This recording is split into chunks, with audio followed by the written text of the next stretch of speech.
our most key things to know about our American government. Today, we are accompanied by two Fox News reporters, Annabelle and Paris. They will be asking questions as they please. So, I don't know about you, but whenever I think about the government, the first thing I think about is the president. But what you need to realize is there are lots of different authorities and powers out there that influences our lives. It is also important to understand your rights as a citizen of the United States. Whether you were born in the country or you went through the immigration process, each citizen has rights, like the right to vote or freedom of religion, for example, and civil duties like obeying the law, paying taxes, and attending school. However, if you pay attention, you'll find that our government isn't all good, and unfortunately has cracks, division, legal plunder, and faults in the system. I will help you understand better by telling you about the history of our country, about our government fundamentals, and a brief scope of our presidential election. Our Constitution was found by our founding fathers. Excuse me, who's the most popular founding father? The most foundingest father was our first president, George Washington, who was commander-in-chief and our first president. Other founding fathers were our second president, John Adams, and the third president, Thomas Jefferson, and the list also includes Benjamin Franklin, Alexander Hamilton, John Jay, and James Madison. Each one of these men played an important role in the founding of our great country. They were a group of men who united the 13 original colonies, led war for the independence from Great Britain, and built the frame of the government of the new United States of America. Together, these founding fathers drafted the Declaration of Independence and wrote the Constitution. They also negotiated the Treaty of the American Revolutionary War. Excuse me, what is the Constitution? Well, part of the Constitution are our amendment rights that we hold with much value today. They also put into play checks and balances. This is a process of democracy that ensures not only one person or branch overpowers the other. Without these great men and their courage, we wouldn't live in the great free world we live in today. Now that we know about our founding fathers, we're going into the three branches of the government. What is the first branch of government? Good question. First branch is the executive branch, which is the president and his cabinet. How many people work in this branch?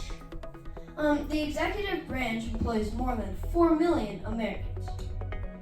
And when we think about the president, we think that he has all the power because he's our leader of the free world. But actually, like I said earlier, the three branches have equal power. But the president is head of all branches. What are the important things that the executive branch does? In the executive branch, the president and his cabinet have powers such as vetoes, executive orders, anointing federal judges, and they're head of all federal agencies. In the cabinet, you'll find lots of different departments such as agriculture, labor, state, justice, commerce, and interior. And what about the Department of Energy and Education? Wow, that's impressive. You must do lots of study. One example of this branch that influences our lives is our governor, Kate Brown. Interestingly, she was placed into office because the former governor had to resign because of a public corruption scandal. How long will she be our governor? She's in office until 2022. Why do I hear so many bad things about her? It appears that she doesn't have the best reputation, especially after the coronavirus pandemic and some of her policies she put into place. Another example of this branch is the mayor for each town. We have the privilege of knowing a candidate for the upcoming Redmond election. He's a military vet, business owner, and a guy with a lot of heart. If he gets elected, he will do great things for our community. Everybody here should vote for Tanner Robinson for Redmond City Mayor. Next, I will tell you about the legislative branch. The legislative branch is made of two chambers, the House of Representatives and the Senate. How many senates are there? There are 100 Senates. And how many houses of representatives are there? There are 435 representatives. Within the senator, there are 2 for each state, and then there are 50 states, which then equals 100 senators in the U.S. for the House. For the House, it works differently because the number of representatives there are in each state depends on the population. What's the smallest populated state? Ooh, good question. Wyoming is the smallest populated state in the U.S., and they only have 1 seat in the House. Then what's the most populated state? Again, great question. Unlike Wyoming, California has the most populated state, and they have 53 seats in the House. My state, Oregon, has 5 seats in the House, 4 Democrats and 1 Republican. Greg Walden, our state's only Republican, is in charge of the Central Oregon District, and some say he has done lots of great things while he has been in office. Now we are going into the judicial branch. When you get into an argument that involves the law, that's when the court gets involved. There are 3 different types of courts. There are the Supreme Courts, there are top courts, the Court of Appeals are middle courts, and the trial level courts are bottom courts. Trial level courts have lots of different courts, such as superior, state, juvenile, probate, and magistrate courts. Each court has different authorities. In trial level court, the superior court is most common. State court are for what's worse than a felony. What court would I go to if I went to Walmart and stole My Little Pony? Dad got cookies! You would go to the juvenile court, which is for any kid 17 and under.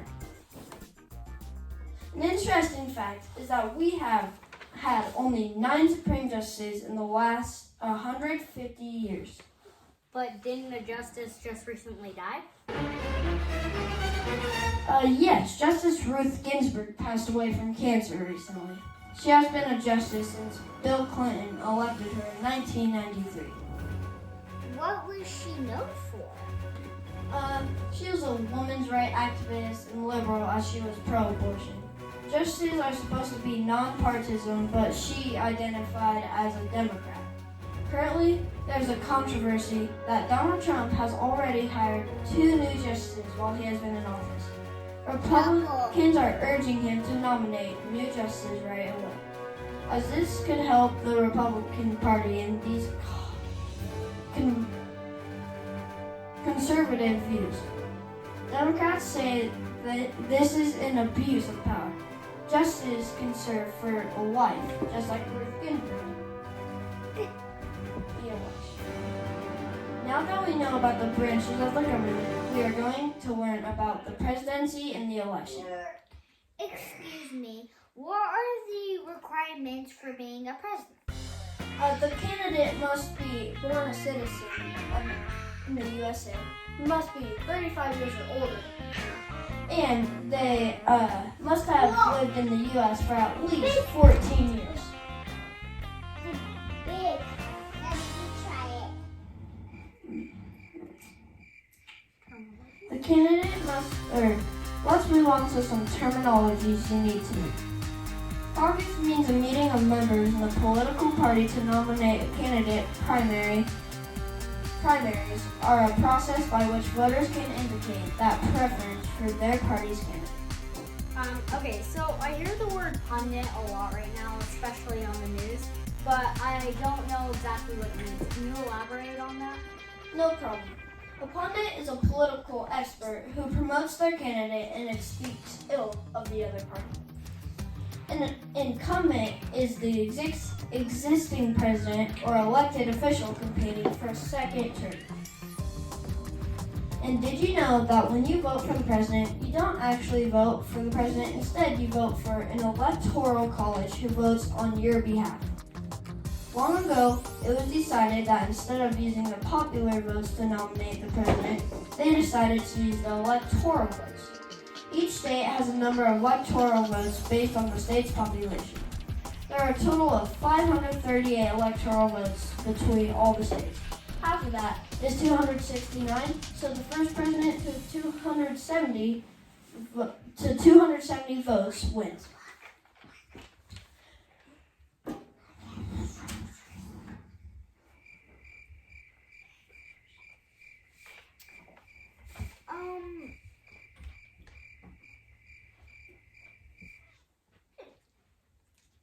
Do you need an example of that? Annabelle, you have to go back to the page. You skipped. You stupid. Okay. Now, look, I did. Okay, we would like an example, please. Oh, sure. Here's how it works. For example, in Oregon, there are 5 representatives and 2 senators. That gives Oregon 7 electoral votes. In 2016, Hillary Clinton got 1 million popular votes from Oregonians, while Donald Trump only got 800,000. That means she got our 7 electoral votes. But it didn't matter because before Oregon's vote were counted, Donald Trump already received 270 electoral votes, which gave him the W.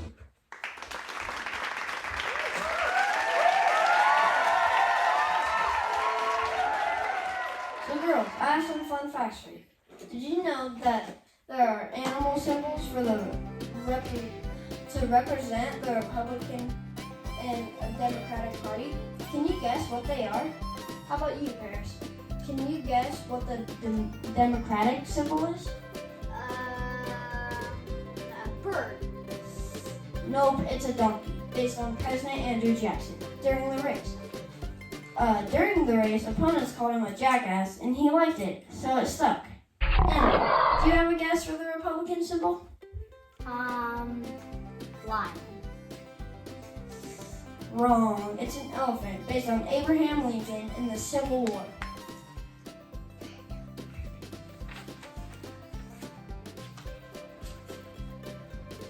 I have some other fun facts for you. All different states have different laws. For example, in Washington, it is illegal to kill Bigfoot. Oh, that's hilarious. And another fun fact, did you know that in 1776, only white men who owned property were allowed to vote? Way later, in 1920, through the 19th Amendment, women were allowed to vote, followed by Indians 4 years later. In conclusion, I think it is really important to have a clear understanding of our government and how we can get to enjoy life. Liberty in the pursuit of happiness. We are living in crazy and fun times, and it is never too late to get yourself educated and involved. Remember, every vote counts and every voice should be heard. Finally, I personally believe that our country was founded on God's word and Christian values. We are all His children, and the most important thing we can focus on is love and kindness. I believe our Constitution and First Amendment is truly one of a kind, and we should do everything in our power to fight for it. This coming November, don't forget to get out there and vote.